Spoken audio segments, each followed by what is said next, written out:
J'ai adopté un enfant sorcier sans savoir. Pendant plus de 10 ans, ma femme et moi avons attendu un enfant. 10 longues années de mariage sans entendre un seul papa, sans entendre un seul maman. 10 années de moqueries, de pression familiale et de douleurs silencieuses que personne ne voyait vraiment. Au début, les gens étaient patients. Ils nous encourageaient. Ils nous disaient « ça va venir avec le temps ». Mais les années passaient et rien ne changeait. Puis les regards ont commencé à changer. Les questions aussi. C'est qui le problème entre vous deux? Vous avez déjà essayé les traditions. Peut-être que Dieu vous punit. À force d'entendre ça, notre foyer est devenu lourd. Ma femme plairait souvent en cachette. Moi, je faisais semblant d'être fort. Mais au fond, je souffrais aussi. Chaque fois que je voyais un homme jouer avec son enfant, quelque chose se brisait en moi. On a tout essayé. Les hôpitaux, les examens, les prières, les traitements, même les remèdes traditionnels. On dépensait l'argent qu'on n'avait même pas, juste pour avoir l'espoir d'un enfant. Mais rien. Un soir, après une grosse dispute liée à ce problème, ma femme m'a regardé avec les larmes aux yeux et elle m'a dit « Et si on adoptait un enfant ?»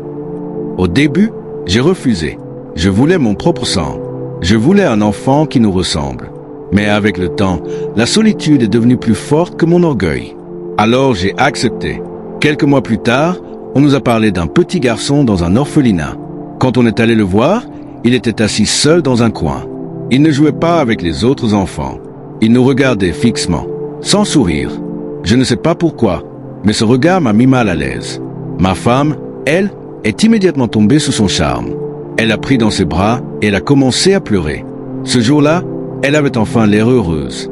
Alors je n'ai rien dit. On l'a adopté. Et pendant les premières semaines, tout semblait normal. Même trop normal. Le petit était calme, très intelligent pour son âge, mais il avait quelque chose d'étrange. Il parlait peu. Il observait beaucoup. Parfois, je me réveillais la nuit et je le trouvais assis dans le salon, dans le noir, sans bouger. Quand je lui demandais ce qu'il faisait, il répondait toujours. Je regarde. Regardez quoi? Il ne répondait jamais. Ma femme disait que j'exagérais, qu'il avait juste du mal à s'adapter. Alors j'essayais de me convaincre que tout allait bien. Mais les choses ont commencé à changer. D'abord, les cauchemars. Depuis qu'il était arrivé à la maison, je faisais des rêves terribles. Je voyais des ombres dans la maison. J'entendais des voix. Parfois, je rêvais même que quelqu'un me regardait dormir. Puis il y a eu les accidents. Des choses bizarres. Les assiettes qui tombent seules. Les ampoules qui explosent. Notre chien qui refusait désormais d'entrer dans la maison. Même les voisins ont commencé à remarquer quelque chose. Une vieille femme du quartier a regardé le petit un jour avant de dire discrètement à ma femme « Cet enfant, il n'est pas normal. » Ma femme s'est énervée. Elle a dit que les gens étaient méchants parce qu'il était adopté. Mais au fond de moi, quelque chose commençait déjà à me faire peur. Puis un soir, tout a basculé. Je suis rentré plus tôt du travail. La maison était silencieuse. Trop silencieuse. J'ai appelé ma femme. Pas de réponse. Puis j'ai entendu une voix dans la chambre du petit. Quand je me suis approché, j'ai senti mon cœur battre très fort. La porte était entr'ouverte. Et ce que j'ai vu ce jour-là, je ne pourrai jamais l'oublier. Le petit garçon était assis au milieu de la chambre, en train de parler seul. Mais ce n'était pas ça le pire. Sa voix avait changé. Ce n'était plus une voix d'enfant. C'était une voix grave, étrange, presque effrayante. Il disait « Ils ne savent toujours pas ». Mon sang s'est glacé. Je suis resté figé devant la porte. Puis soudain, il a tourné la tête vers moi. Et il a souri.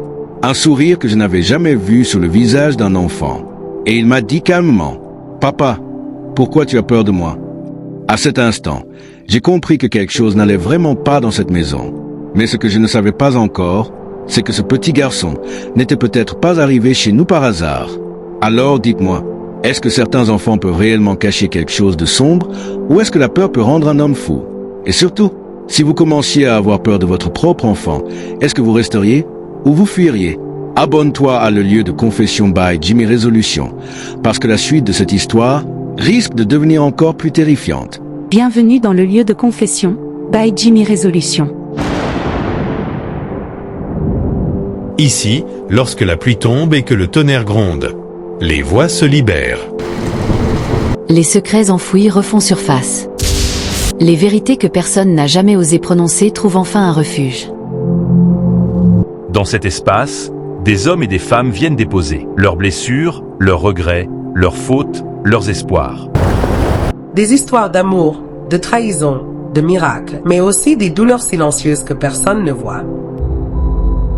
Ici, rien n'est inventé. Chaque mot est réel, chaque émotion est vraie, chaque confession est un morceau de vie livré en toute discrétion. Abonnez-vous maintenant, invitez vos amis à nous rejoindre. Et si vous avez une histoire à partager, envoyez-la au numéro affiché à l'écran. Préparez-vous. Chaque jour, une nouvelle vérité se dévoile.